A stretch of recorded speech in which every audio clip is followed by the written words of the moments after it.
In today's video, I'm going to teach you how to create and save custom issue filters in Jira using basic filters and JQL.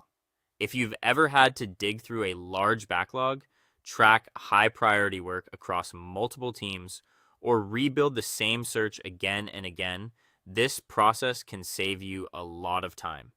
Jira gives you a powerful way to narrow down exactly what you want to see, and once you save that filter, you can come back to it whenever you need it.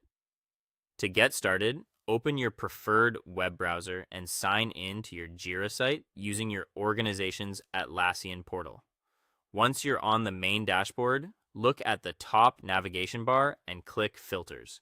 This is where Jira stores your existing searches and gives you access to more advanced search tools.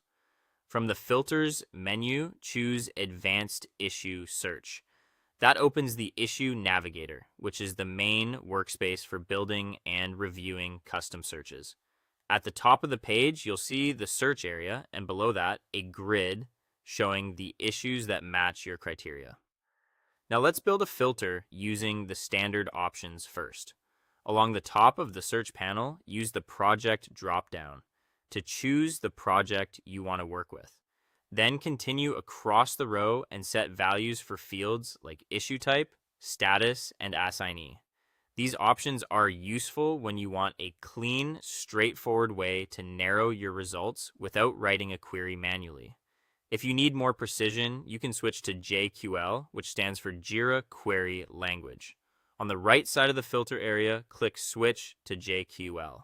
The layout will change to a single text field where you can type a more detailed query. For example, you could enter a query that shows unresolved high priority issues in a specific project and sorts them by creation date.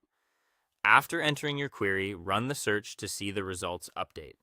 Before saving anything, take a moment to validate the results. Scroll through the issue list and confirm that the returned items match what you intended to track. Check that the right issues appear, that the columns make sense for your workflow, and that nothing unrelated has slipped into the results.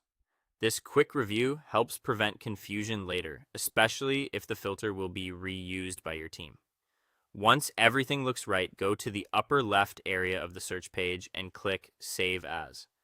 Enter a clear, descriptive name for the filter so it's easy to recognize later. Keep the name concise and unique, then click Submit. Your custom filter is now saved and ready to use whenever you need it.